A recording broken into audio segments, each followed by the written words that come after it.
Hello. मंच पे बैठे हमारे संगठन के केंद्रीय अध्यक्ष टाइगर जयराम महतो, उनको मैं जोहार करती हूँ। और मंच पे जितने भी हमारे JBKSS के सिपाही बैठे हैं उन सभी को मैं एक साथ जोहार करती हूँ। और इस जमुआ के पावन धरती पे जितने भी मेरे से उम्र में बड़े लोग बैठे हैं उनको मैं प्रणाम करती हूँ और एक साथ सबको हाथ जोड़ के क्रांतिकारी जोहार करती हूँ। आज हम लोग के देश के महापुरुष सुभाष चंद्र बोस जी का पुण्यतिथि है। हम लोग सबको मिलके उनको श्रद्धांजलि अर्पित करते हैं। सुभाष चंद्र बोस अमर रहे, सुभाष चंद्र बोस अमर रहे। हमने जे झारखंड राज्य में रहा है तो जे झारखंड राज्य बलिदान के नाम से जानल जा है। झारखंड राज्य बिरसा मुंडा के नाम से जानल जा है। झारखंड राज्य शेख भिखारी, सिद्धू कानू, निर्मल महतो, विनोद बिहारी महतो और फुल्लो झानो के नाम से जानल जा है। और जब झारखंड राज्य के हिया के आदिवासी और मूलवासी के बात करें तो मजदूर, मिस्त्री और विदेश के प्रवासी के नाम से जानल जा है। सही को या गलत?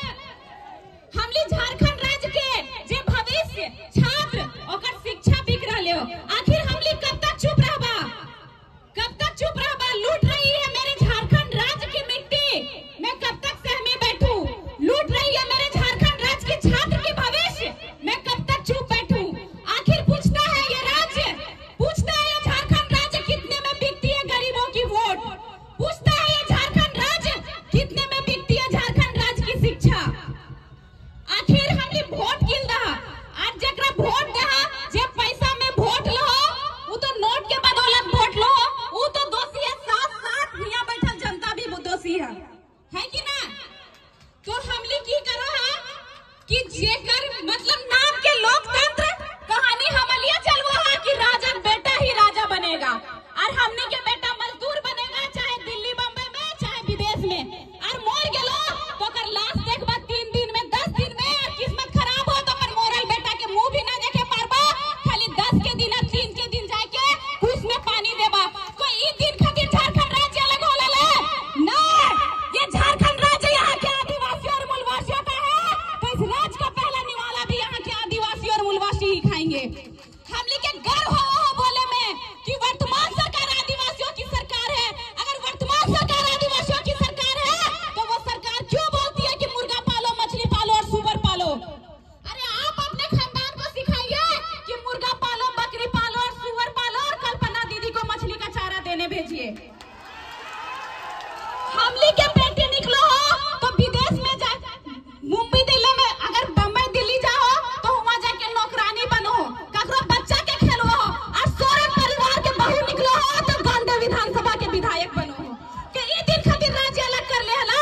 अरे सीता सोरेन बीजेपी में चल गेलो, ओकर 3 गो बेटी हो।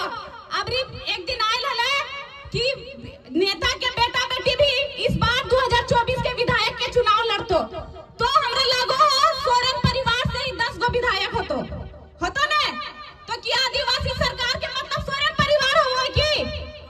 अगर आदिवासियों की सरकार है तो ये इस राज्य की महिला आदिवासी मूलवासी जो हरिया दारू बेचती है, ये शर्म की बात है। हरिया दारू बेचा है कि नहीं? अभी भी रास्ते में इधर पीरकांड होते हुए जितना भी ये लोग गर्व से रोड के धारी हरिया दारू बेचो। अरे तोहनी तो इस राज्य के लुटिए रहे ही, कम से कम इस राज्य के महिला के पुरुष के 500 कमाए के तो दिनचर्या दे। हमली के दुर्भाग्य हो, हमली झारखंड राज्य में जन्म ले ले है। उस झारखंड राज्य में जे 40% खनिज संपदा अकेले दो है और हमली एक दिन के 400 कमाए ले बम्बई दिल्ली के मुंह देखो है। तो इस बार हमली के हाथ में, हमली के उंगली में दम है कि इस सोरेन परिवार से हमली सम्मान करबे। शिबू सोरेन के उस राज्य खातिर आंदोलन करथिन, लड़थिन, लेकिन शिबू सोरेन के मुंह देख के कि हमली हेमंत सोरेन के CM बनेबे। सरकारी नौकरी रहा हमें घरे, तो जब सरकारी नौकरी रहा है हमली के बाप के चाचा के रिटायर के जाए, रिटायरमेंट के बदले की मिलो है? पेंशन। वो मोड़ जाए तो अगर पत्नी के पेंशन, नौकरी तो ना मिलो है। तो हमली CM के बेटा के CM किल बनेबे तो भावी CM यहाँ बैठे लो, एक इस बार CM बनाना हो।